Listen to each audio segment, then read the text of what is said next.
Пәйгамбәр булгач та Мөхәммәд саллаллаху галейхи вассалам әле 9 ел буе Мәккә шәһәрендә яши. Аллаһка ышанмаучылар аны кимсетәләр, аннан көләләр, Мөхәммәд пәйгамбәргә саллаллаху галейхи вассалам буларның барысына да түзәргә туры килә.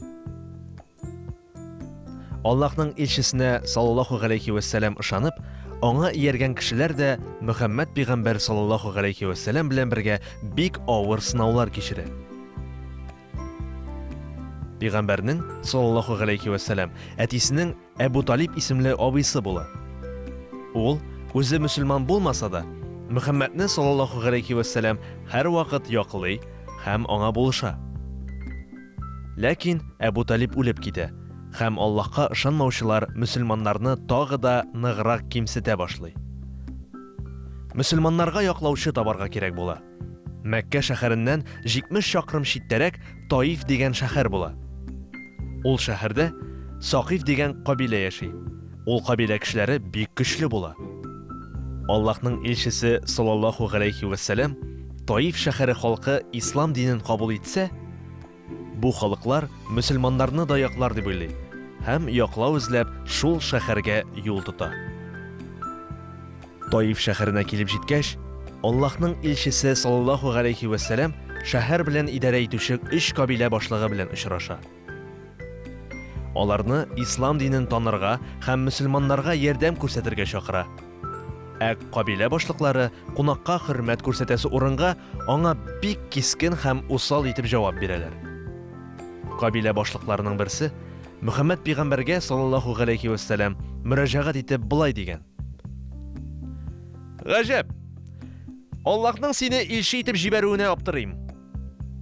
Икенчесе аңа ияреп дәвам иткән: "Аллаһ пәйгамбәр итәргә синнән дә җүнлерәк кеше таба алмаган микәнни?" Өченчесе бөтенләй каршы чыккан: "Минем синең белән сөйләшәсем дә килми. Әгәр син чынлап та үзең әйткәнчә пәйгамбәр икәнсең, син әйткән сүзләрне кире кагу үз башыңа бәлә алу дигән сүз. Әгәр дә син алдакчы, сатлыкҗан булсаң, синең белән бөтенләй сөйләшеп тә тору кирәкмәс.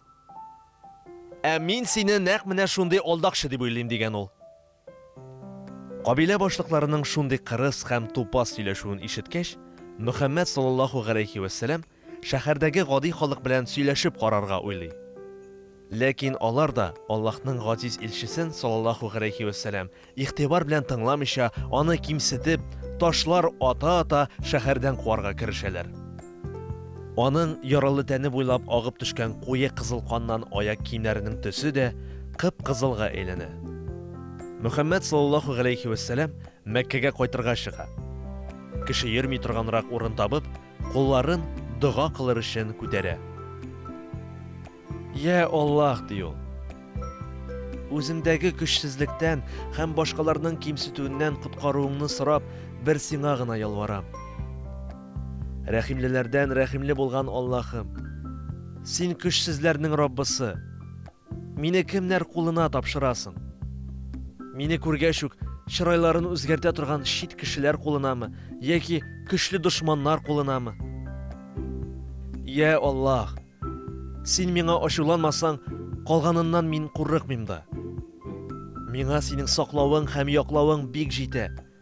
Синең ачуыңнан һәм җәзаңнан яшеренер урынны мин бары синең үзеңнән генә эзлим. Караңгылыкның үз яктылыгы белән яктыртучы, бер синең дәрәҗәң генә чын мәгънәдә мөһим һәм әһәмиятле. Чынлап та, чын көчкә һәм хакимияткә бер син генә ия."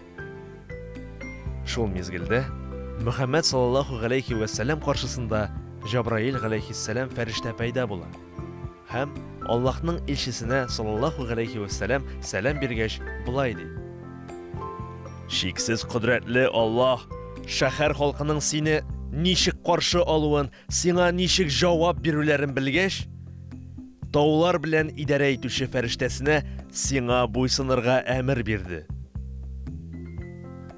Аңа ни телисең, шуны боерырга хакың бар." Шуннан соң бу фәрештә Аллаһның илчесен саллаллаху галейхи вассалам сәламләп әйтә: "Мин, сез ни кушасыз, шуны үтәргә әзер. Теләсәгез, мин 2 тауны урыныннан күчерәм, Ә ул кешеләр шулар арасында кысылып барысы да үләрләр. Яки сез алар өчен башка җәза уйлый аласыз. Мин аны шундук үтәрмен ди. Ләкин Аллаһның илчесе саллаллаху галейхи ва саллям бик игелекле һәм йомшак күңелле кеше була. Шуңа фәрештәләргә болай дип җавап кайтара. Мин бу кешеләр исламга килмәсәләр дә, алардан соң яшәячәк буыннар, аларның балалары я оныклары Аллаһка табына башлар һәм аны үзләренең Раббы итеп таныр дип өметләнәм. Чынлыкта Аллаһның илчесе саллаллаху галейхи ва саллям бу дөньяга Аллаһның шәфкатьлеген күрсәтер өчен җибәрелгән була. Һәм бар табигаты белән бик иманлы һәм шәфкатьле була. Яхшылыкта һәм киң күңеллелектә аңа тиңнәр булмаган. Аллаһның илчесе саллаллаху галейхи ва саллям күпме тапкырлар кимсетелгән һәм рәнҗетелгән, ләкин бер кайчанда үч алмаган. Үзен рәнҗетүчеләргә бәддога укымаган. Шулай итеп, чын мөселманның иң яхшы камил мисалы булып торган. Мөселманнарның рухи анасы Мөхәммәд пәйгамбәрнең саллаллаху галейхи ва саллям хатыннарыннан берсе Гайша аны искә алып былай дигән. Пәйгамбәрдә саллаллаху галейхи ва саллям кем турындадыр начар сөйли яки кемнедер түбәнсетә торган гадәт юк иде. Ул явызлыкка явызлык белән җавап бирмәде. Киресенчә, үзен рәнҗетүчеләрне һәр вакыт гафу итте. Үзен рәнҗеткәннәре өчен бер кайчан да үч алмады. Ләкин Аллаһның әмерләренә каршы чыгучыларны Аллаһ кушканча җәзалый иде. Ул бер кайчан да кулларны да, хатын-кызны да кыйнамады. Хәтта бер хайванга да сукмады.